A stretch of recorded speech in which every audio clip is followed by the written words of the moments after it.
Welcome everyone. I'm excited to kick off our session today. Today we're focusing on Mega Goal 2.2, which is all about going green. We'll be exploring Unit 6, titled Going Green, and our main activities will be conversation and listening. Over the next few minutes, I'll introduce the topic, give you an overview of what we'll cover, and get us ready for an engaging discussion. Let's get started. Today, we're going to focus on some key skills that are essential for effective communication. First, we'll look at how to use real talk in correct sentences. This means speaking genuinely and clearly, making sure our message is understood. Next, we'll practice matching words with their meanings, which helps improve vocabulary and comprehension. Then, we'll learn how to form correct suggestions, an important part of polite and constructive conversation. Lastly, we'll develop the skill to listen for specific information, so we can pick out what's most important in any discussion. These objectives will help us become more confident and precise communicators, tying into our overall goal of improving our interaction skills. Maybe people were having a barbecue or a picnic, and in the process, they threw all the cans and bottles into the trash. What do you think has been happening here? This scene highlights how casual disposal habits can lead to environmental issues. It's a reminder that even small actions, like discarding cans and bottles improperly, can add up and impact our surroundings. Throughout this presentation, we're exploring how individual choices contribute to larger environmental challenges. So, understanding these everyday habits is key to making more sustainable decisions. Let's take a closer look at Slide 4, titled About Recycling. Here, we're introduced to two characters, Jasim and Ibrahim. This slide asks us to think about what they are talking about. Are they discussing recycling, perhaps sharing ideas or experiences related to environmental conservation? It's a good reminder of how conversations about recycling are happening around us every day. The slide also prompts us to consider who these two individuals are. Are they students, community members, or maybe activists? Understanding who they are helps us see how recycling can be a topic of interest across different groups. Now, there's a question about how many persons are there in total. We know about Jasim and Ibrahim, so at least two. But is there anyone else involved? This encourages us to think about the broader community and how collective efforts can make a difference in recycling initiatives. Overall, this slide connects to our main theme of recycling by illustrating real-life conversations and the importance of community involvement. It reminds us that everyone has a role to play in promoting sustainable practices. So let's take a closer look at some common phrases and how they're used to express opinions or perceptions. Jasim here is highlighting a few expressions that people might use. For example, when someone says a piece of cake, they mean something is really easy to do. It's a way of saying that a task is simple and straightforward. Then Jasim mentions lame, which is often used to describe something that's not impressive or is disappointing. Moving on, Ibrahim brings up chuck, which can be a casual way to refer to throwing something or even a person's name in a friendly context. Jasim then talks about a no-brainer, an expression used when something is so obvious that it doesn't require much thought. It's a quick way to say that a decision or choice is obvious. Ibrahim adds, I guess, which is a more tentative way of expressing an opinion or assumption. It shows uncertainty or that you're not fully committed to your statement. Lastly, Ibrahim mentions a hassle, which describes something that's inconvenient or causes trouble. All these phrases are part of everyday language and show how people communicate perceptions and attitudes about different situations. They connect back to our overall theme of understanding common expressions and their role in effective communication. Let's take a moment to read the words and their meanings. As we go through these, I want you to think about how understanding these terms will help us grasp the core concepts of our topic. Focusing on definitions is really about building a strong foundation so that we can connect ideas more clearly. Remember, these words aren't just vocabulary. They're tools that will help us communicate more effectively and deepen our understanding as we move forward. So, let's pay close attention and see how each of these words fits into the bigger picture of our presentation. So, what are we really seeing here? Well, these phrases, Mom, that's lame. Mom, this is lame. and Mom, it's lame, show us how young people often express their feelings about something they find uninteresting or disappointing. It might seem simple, but these words are actually a window into how teenagers communicate their emotions. The key point is that the word lame is used across different contexts to describe something they don't like or think is uncool. It's a versatile term that can be applied to anything from a joke to a situation, and it's very common in everyday language for many young people. Connecting this to the overall theme, it highlights how language evolves and how certain words become part of the cultural identity of a generation. Understanding these expressions is crucial because it helps us better connect with and understand the youth culture. It's not just about the words themselves, but about what they reveal about attitudes, perceptions, and social dynamics. So let's take a closer look at this slide. When we ask, "What did she say?"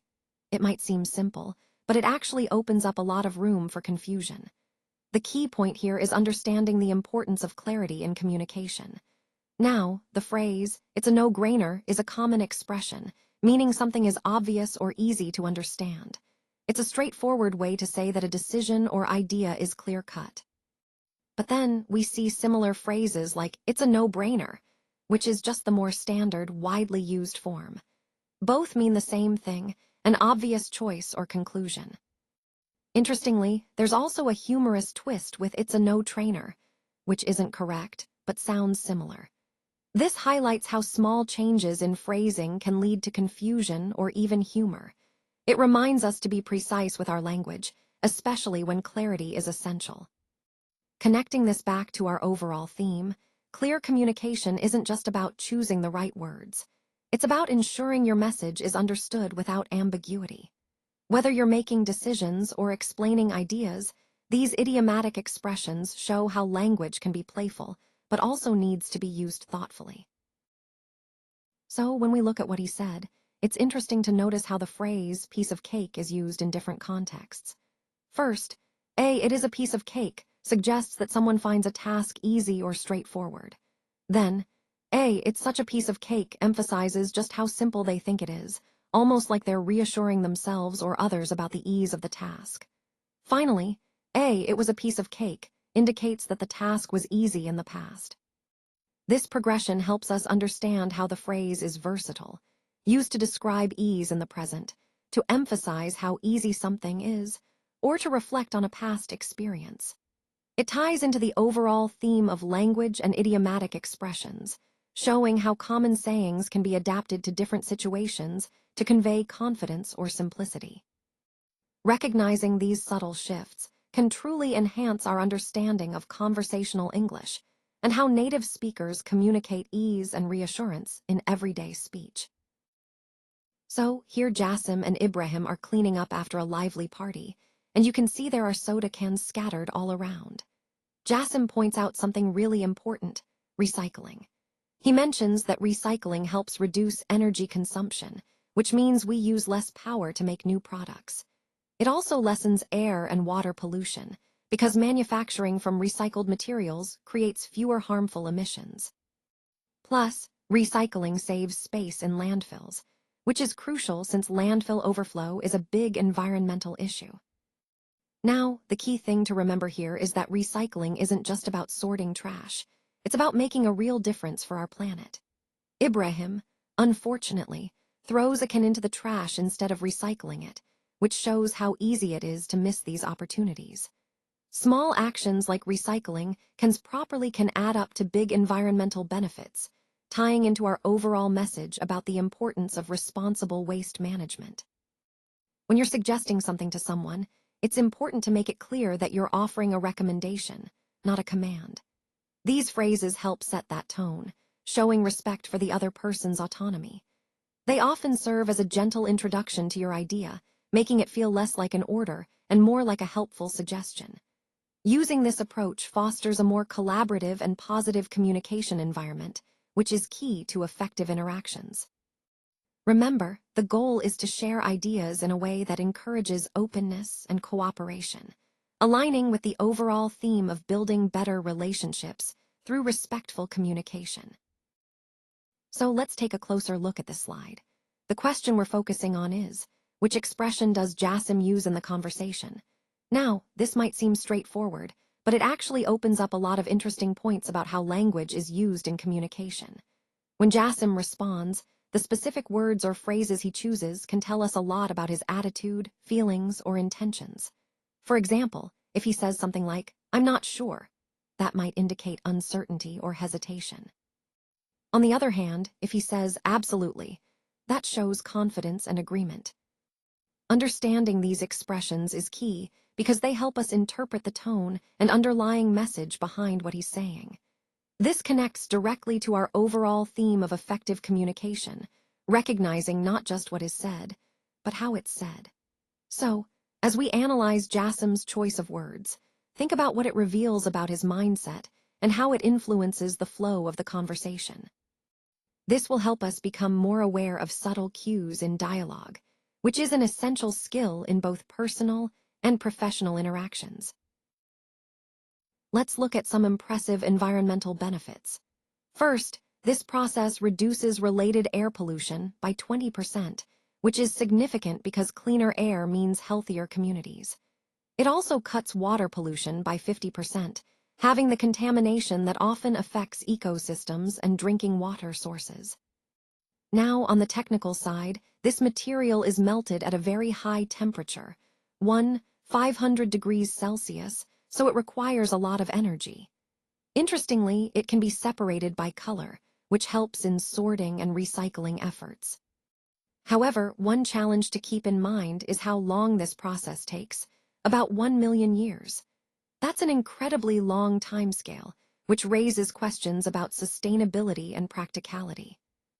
Finally, you'll notice there are statements marked true and false. These are meant to test your understanding of the facts we've discussed. Remember, critical thinking about these processes is essential as we explore solutions for environmental issues. Let's take a closer look at the key points here. First, we have a, which might represent a starting point or a primary concept in our framework. Moving on to B, we see it building on that initial idea, emphasizing how these components are interconnected. The next element, H, could indicate a crucial milestone or checkpoint in our process. Then, G might suggest a progression or an alternative pathway, showing flexibility in our approach. Following that, C signifies a continuation or perhaps a refinement of previous ideas, leading us toward more detailed understanding. F then highlights an important feature or consideration to keep in mind as we move forward. D could represent a decision point or a critical step that influences subsequent actions. Finally, E brings us to a culmination or an outcome, tying everything together. Throughout this slide, the key takeaway is how each of these points connects within the larger picture. They form a sequence or a network that guides us toward our overall goal. Recognizing their relationships helps us better understand the flow and the strategic importance of each element. This interconnectedness is essential for implementing effective solutions and achieving success in our project. All right, let's take a look at workbook page 278.